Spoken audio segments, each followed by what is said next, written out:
Welcome to Ripple Effect Connection. I'm your host, Christy Hugic. This is a podcast created to help bridge the gap between impactful messages and inspiring messengers. The goal is to ignite transformative discussions that create a ripple effect of positive change in your life and the lives of others. Today, my guest is fellow East Stroudsburg University women's basketball alum, Amanda Boose. 18 years ago, her journey took a profound turn with a chilling diagnosis: cancer. Yet in the face of this daunting reality, Amanda has emerged as a beacon of resilience and hope, defying the odds as a cancer thriver with metastatic disease. Throughout nearly 2 decades of this relentless battle, Amanda's steadfast resolve has been her guiding light, fueled by her unwavering attitude, sheer determination, and the constant support of her friends and loved ones.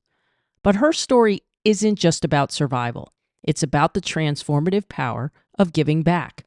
Through her tireless efforts with various cancer survivor initiatives and organizations, Amanda has become a pillar of strength and inspiration for countless others grappling with this ruthless disease. Make no mistake, Amanda doesn't sugarcoat the harsh realities of the treatment or the inevitable rough patches along the way. She knows that cancer will forever be a part of her journey.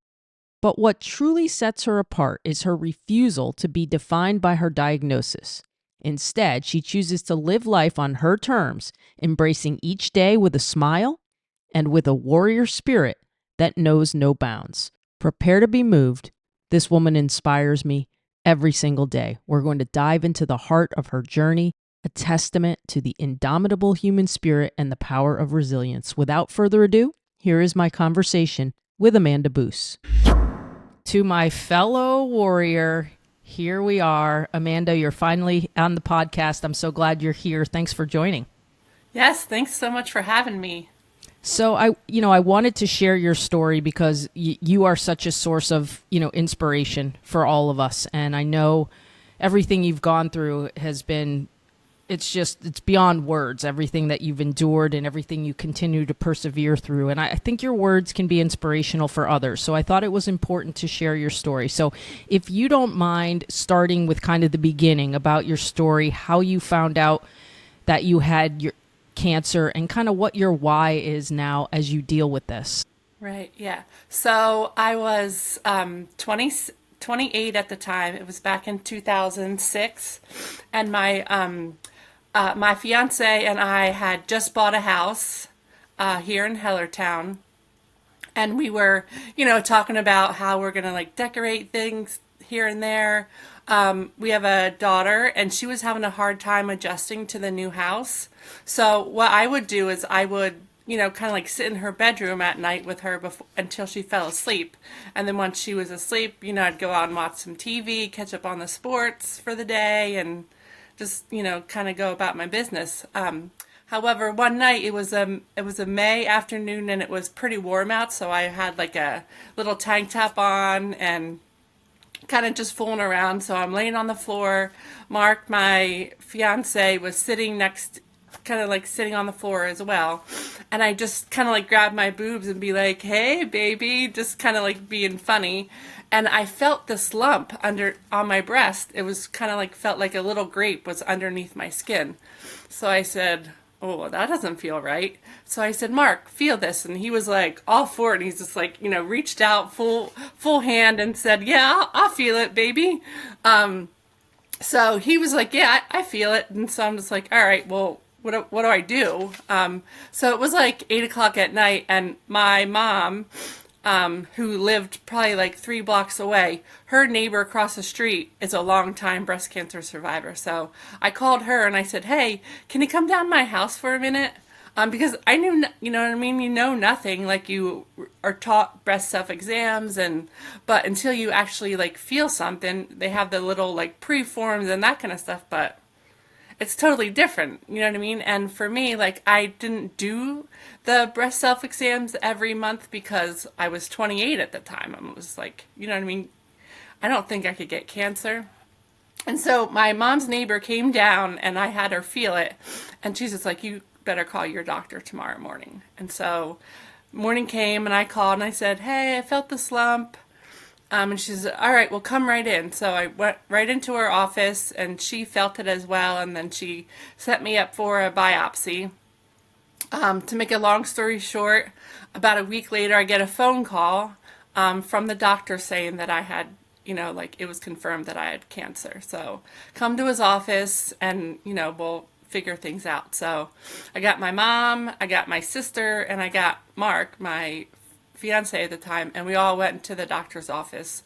And so he set me up for a breast biopsy, just to, code it and grade it and all that kind of stage it. And so about a week later, you know what I mean? Like we did that, and then it was confirmed that it was cancer. So then I was set up for surgery, and I was just like, I'm 28 years old. Like I don't want to lose both my breasts. You know what I mean? So he suggested, a lumpectomy followed by chemo and radiation would, be sufficient for mine. And so I'm like, all right, well, sign me up. Let's do this. Let's, kind of like get moving. So we did that. I had the surgery, had the lumpectomy, went through the chemo and the radiation, and then they put me on a hormone blocker, tamoxifen for, you know what I mean? You're supposed to be on it for, I don't know, 5 years or whatever. So I started it and I took it, you know what I mean? And then probably about 4 years later, I was laying in bed and I got this really bad side in my pain, so bad that I got up in the middle of the night and I drove myself to the emergency room. And Mark was like, well, do you want me to take you? And I said, no, like Madeline's, you know what I mean? Like sleeping in her bedroom. We just can't leave her here. So I drove myself to the ER. They did a full scan of my body and they're just like, all right. At first they thought it was my appendix, like a, I don't know, like just like a cyst or whatever. And then after further testing, they're just like, oh, that's not a cyst, that's cancer, and it's all over. So 3/4 of my liver was a cancer tumor. I had a tumor wrapped around my spine. It was in my bones, my ovaries, and I was just like, man, if you're gonna do it, you better do it right. So I was set up then to do really intense chemotherapy, and so I did that, and they get everything under control. And then, so it confirmed to be stage 4 metastatic breast cancer. And so, you know what I mean? They told me, you know what I mean? Like there's no cure for this cancer. You're going to be on some kind of treatment for the rest of your life. And so I said, all right, I guess I got to do what I got to do because I'm not ready to go yet. My daughter was only, probably like now 10 at the time. So, I didn't want to give up. So, I pulled out that warrior fight in me and just, jumped right into it and did everything that I needed to do. And this is years later. So, I mean, I know your daughter is going to be a big part of your why and why you continue to do this, because I think, again, I've never seen someone go through what you've gone through and have the type of attitude that you do. And that's why I think that's really difficult when you get diagnoses like you have. But I also think that your attitude is the reason why you've kept going. 100%. I've always said that, it's kind of like a head game, you know what I mean? Like 80% of it is, like all the crap you have to go through. And then the 20% is just kind of like the treatments and that kind of stuff. But it's a mental game, just like, a lot of things in life. And it's like how you approach it, how do you fight back?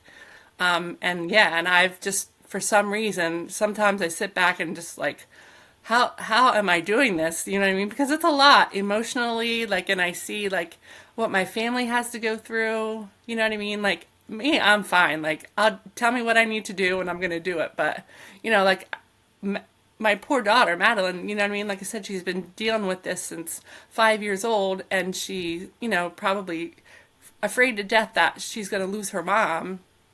And so I had to always like put on like a strong face and just a kick butt attitude and just not let her see me sick. So that's what I've just kind of like tried to do. Well, I know you keep fighting the good fight, and something else that I think is admirable that you continue to share your message, but you were battling this diagnosis, and yet it led you to help others. Yeah. So tell us how you became then the executive director of the Lehigh Valley Cancer Center there, and your work that you did there, because I think that's unique. So when I was first diagnosed, again, like being 28, the doctors are like, you should join a support group, you should join a support group. And I'm just like, I'm not really one for support groups, So I'm like, I'll be fine. I have a great, family dynamic. I have a lot of friends that I can, like lean on if I need to. I have like my basketball teammates and stuff. So I went to one support group, and I walked in, and the ladies are like, "You're too young to be here." And I'm just like, well, I didn't sign up for it. You know what I mean? It's like something that just happened to me. And they were sitting around, they were like moaning and complaining like the whole time. And here I am, like haven't even started like treatments yet. And I'm just like, oh, what am I in for? You know what I mean? So I was like totally scared then of what treatment was going to be like. And so I walked out of there, and I'm just like, that is just not for me. You know what I mean? So I didn't go back to another support group ever. Well, I lie. So then I was at this retreat for young adult survivors. So it was between the ages of 18 and 30.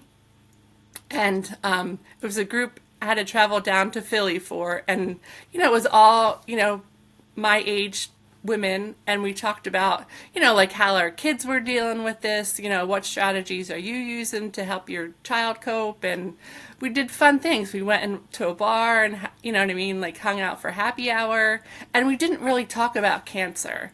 Unless, like someone had like an issue, and then you would kind of like get some information off of, but it wasn't like a sit around in a circle, kumbaya, like, woe is me kind of thing. You know what I mean? Like we went out and did things, and it was great. Like that's all the support that I needed. I just needed someone who knew what I was going through, but I didn't have to talk about it. And so it was great. And so it got tiring driving down to Philly every week. So I looked around. I found the cancer support community, and I asked them if they had a young adult program, and they didn't, but they were, thinking about starting one. So I said, well, let me help you, because I need something, but I don't want the traditional, like sit around and talk about my problems support group. So I helped them establish this young adult support group. And like I said, what we did every month is we did like fun activities. We did like the paint your own canvas thing. We went bowling. It was just a time for us to kind of like get together, and if someone had an issue they were dealing with, they would talk about it. You know what I mean? And then we'd give them suggestions, but it wasn't like just sitting around a circle, like talking about our problems. So I got involved in that. And then, like I said, my cancer had come back and metastasized. So I was like, oh, all right, well, I wasn't happy at my job either. And so I'm just like, maybe I need to find something different and have a clean slate. And so the cancer support community, they were actually like in need of like an executive director. And so I walked into the interview and I said, I know all your programs because I attend them as a patient. And I said, I'd love the opportunity to, like help this organization and grow it and that kind of stuff. And they're like, well, we'd love to have you. So I was hired, awesome, and I was there for about 6 years, and then, my cancer just, kept coming back and kept coming back, and every year it would show up in a new spot, and that's the, deal with metastatic. It, goes from organ to organ, and again, no cure. So I resigned back in January, and went out on disability. And it's been like the hardest thing ever, because like I'm not one to just kind of like sit around and do nothing. So I've been like volunteering, I've been still advocating for the breast cancer community.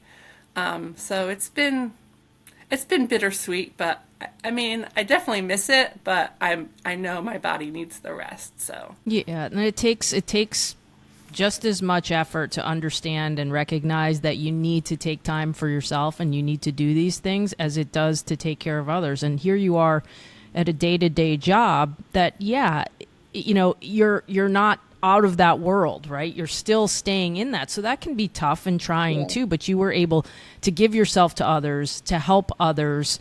I know that was a hard conclusion, to arrive at, but what are some of the things you've done since you stepped away? I love that you're kind of checking off these bucket list items and you're living life. And that's what I love, is that you're living life. So talk about some of these bucket list items you've checked off. I have bucket list items, and then I have passion project items too. So a couple of my bucket list items. I'm a huge Green Bay Packer fan, living here in Pennsylvania, but it started early as middle school. And so a girlfriend of mine is from Green Bay, Wisconsin, and we connected through the cancer support community. So great connection. And so I had...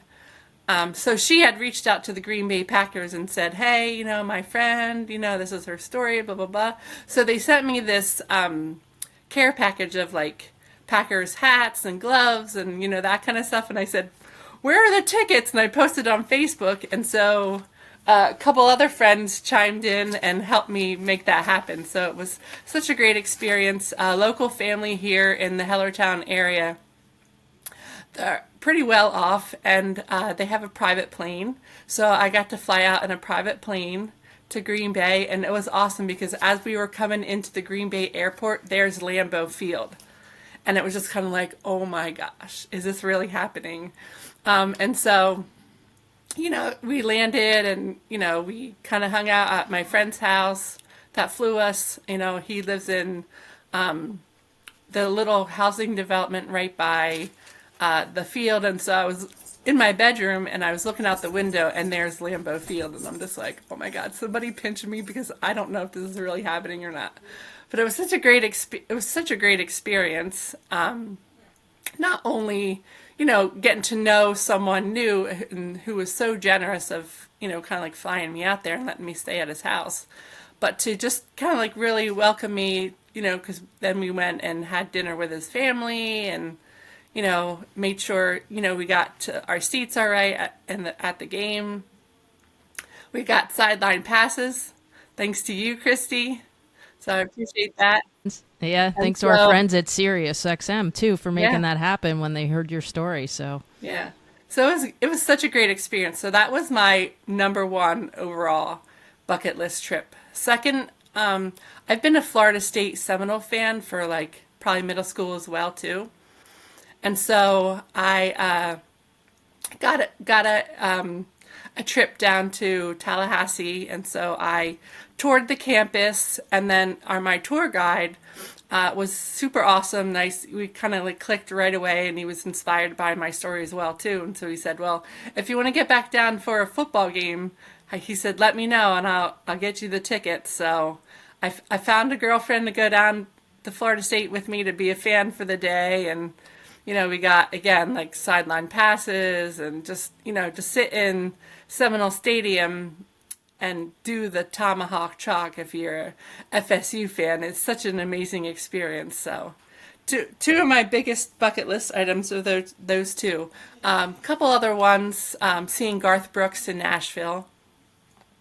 And someone had told my friend that went with me that, he sends staff out before the concert and just kind of like gives people like, pit passes.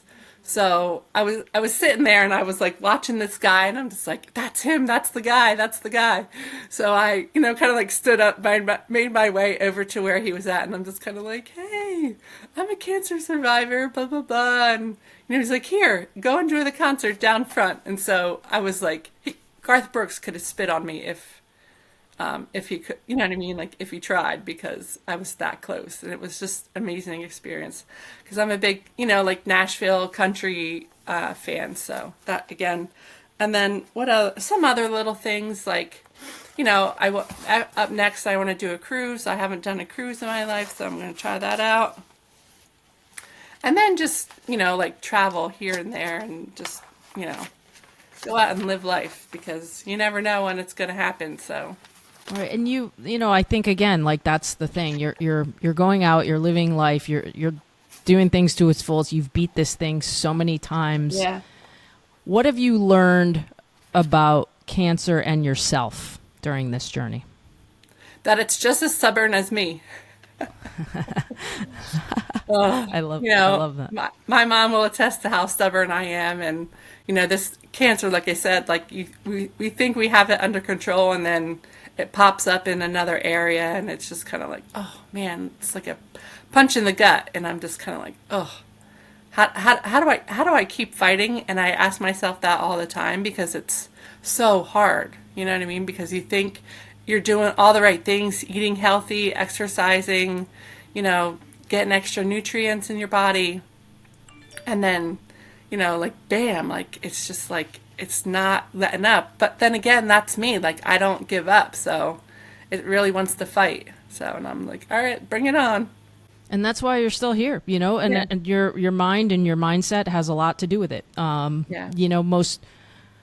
Most people can't say that they've fought it this many times and beat it this many times and continue to fight. And so I think that is where you really can give inspiration. And I had a little story here that I wanted to interject that I told you I wanted to tell here, was that I was told that after, having a mass removed from your brain, 2 weeks later, you were at a golf tournament to help support a friend.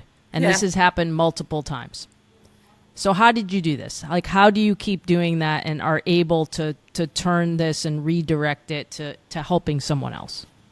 I mean, I feel that if I keep myself busy, then I can't think about it. And so what I try to do is just keep myself busy. And, when people, and I don't want to be known for cancer. I want to be known as Amanda and all the things that she's done. So I'm not going to let this stop me from, and that's such a fun golf tournament. So I wouldn't have missed it for anything. And that's the thing. You're able to embrace these moments and still have fun. And like every time you do it, you are teaching someone a lesson. And that's Amanda teaching the lesson, not Amanda with cancer teaching the lesson, but Amanda Right. teaching the lesson. And every time I see a picture of you after undergoing chemo, you're smiling. You Yeah. maintain that positive attitude. And that's just, it's just such a lesson. So what is the biggest piece of advice you would give someone if they get that diagnosis like you did? What is the biggest piece of advice you would give someone else who has to deal with this? Just don't ever give up. I mean, it's going to be so hard at times. Like, there are times probably in this past year that I was like, I don't know if I can do this anymore. So, I'm just kind of like, just don't give up. There's always someone worse off than you, and two, you'll get through it no matter how hard it is. So I'm just gonna say, just keep pushing, keep going. What are some of the alternate types of therapies or things that you've tried that you feel like also maybe could help others and has helped you? And I know if you want to talk about your recent trip, you can talk about that too. But I want to give people a sense of some even holistic things that maybe have helped you and just natural things that you've seen results and have helped you cope with. Maybe some other tips that would help some others too. Right, yeah. So I'm so open-minded, and plus two, you know what I mean? Like, I know, there's only so much our doctors can do. So I got hooked up with an integrative holistic doctor who does IV infusions of like different things. So she did a full panel blood work and kind of saw where my body was deficient in. And then I would get like IV infusions of, like say it was, like, I don't know, magnesium, iron, that kind of stuff. So I've been doing that a little bit. It's expensive. It's not covered by insurance, which is a shame. But, so I do it when I can do it. Most recently, a girlfriend who's kind of like, she's really religious, into the Catholic Church. And she's praying for me all the time. She sent me this article on this house in Canton, Ohio called the Rhoda, I forget what it's called. Rhoda Wise house. And so it was this parishioner who, was again like big into the church and was diagnosed with, cancer. And then she had this crazy thing because back then, I think it was like in 1938, they didn't have antibiotics. And so the doctors gave her this like lethal injection of something. And like she, was like more or less kind of like doomed. The doctor told her to go home and, to go home to die. And so she went home, but she kept her faith and she, prayed and everyone was praying for her. And so I guess Jesus came to see her in her house. And so, so there's all this stuff, research and evidence that, like he was there. And so, this house is known as a spiritual healing house. And so my girlfriend was like, come on, I'm taking you. And I'm like, I'm up for anything. And so we drove out to Canton, Ohio for the weekend and visited the house and, kind of like sat in the room where she was at and sat in the chair that Jesus sat in and prayed and, did the rosary and all the stuff just to kind of go with it. Like, I'm not Catholic, so I was just like, I don't know, am I allowed to do all this stuff? But they were very welcoming and, like helpful. And so it was a good experience. So when I got there, like I had this really bad sciatic pain, maybe from sitting in the car for 5 hours. But I sat in the chair and, we did everything. And then I got up and my pain was gone. I mean, so I don't know if it was a sign or if it was just coincidence, but I'm saying that she healed me from my sciatic pain. And so, we did all the things. And then there was such a line to like get in there too. Like you sign up online to like reserve a time, but people are constantly like in and out of that place. So the word is getting out about it. Yeah, there's some pretty amazing stories. When you sent it to me, I looked into it and I was like, wow, there's just some really amazing stories. But I do think it gets down to the core and your beliefs. And, one thing that my energy healer has always taught me, that it's really about what creates ease for you.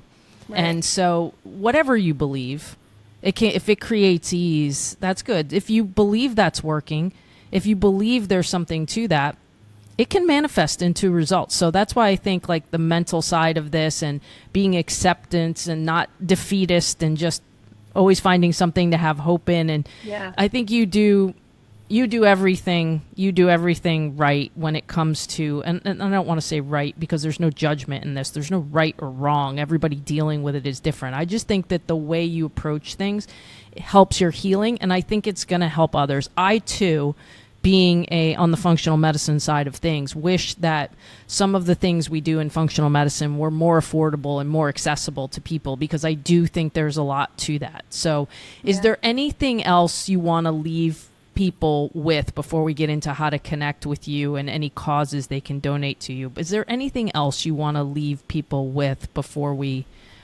get into that? I would just say, keep a positive attitude, keep your head up. And, there's so many resources out there for anyone going through any kind of problem. So use them. That's what they're there for. And, be good to your body. How can people connect with you? And is there a way you can point people maybe to a specific cause or a way to donate, a way that they can help somebody else out? Even if it's a financial donation or volunteering, like what are some ways that people can connect with you and or reach out? So there's this program that I've become involved in over the last couple months. It's called Unite for Her. It's based out of Westchester, Pennsylvania, but it's a national program. And so what they do is, because of, some of those programs or services that are offered aren't covered by insurance, they provide women who have gone through breast cancer or ovarian cancer these wellness passes where you can, go on their website and access their database for any kind of like nutrition help, or just kind of like little exercise classes, all for free. And then they also provide, again, the wellness passport for you to go get like a oncology massage, which I've been taking full advantage of, and it's so beneficial. And acupuncture they do as well too. They cover acupuncture and oncology massage, and they have a list of providers that they, work with. So if you can't help out financially, maybe if you have a acupuncturist or massage therapist, refer them to be a part of that program. They do pay the practitioners. And so, like I said, it's a national program, so, they have a resource list, and they would put them on that list, and so then when someone would call and look for an oncology massage therapist in, say, like Ohio, they're on the approved list, and then the cancer patient can go and get basically like a free massage and stuff, so. That's really awesome. Very, very beneficial. And then how can people connect with you if they'd like to? With me? So I'm on Facebook, Amanda Buss, Buss, or I'm at abuss45 on Instagram. Okay. Well, Amanda, I appreciate you. I'm glad we got to connect and share your story. I know that it's going to help someone else when they hear this too. So you keep fighting the good fight, and we're all here to support you. So thank you for joining. Thank you. Yeah. That's a wrap for this episode of Ripple Effect Connection. Amanda's story is so inspirational. I know everyone listening to this podcast has been touched by her fighting spirit against this dreaded disease. Cancer doesn't discriminate. If you know someone going through this, or if you yourself are dealing with the disease, I hope you find motivation and peace in Amanda's thoughts, words, and actions. And I thank her for sharing her story with me. Feel free to connect anytime on social media and let me know what resonated with you. Reach out on Instagram at WholeHealthChristy. You can also get the full show notes for this and all episodes on my website, christyhugic.com/podcast. Next, spread the inspiration. Like, follow, review, and share this podcast with others who may benefit from these stories. Stay tuned for the next episode of Ripple Effect Connection. Let's create waves of change together.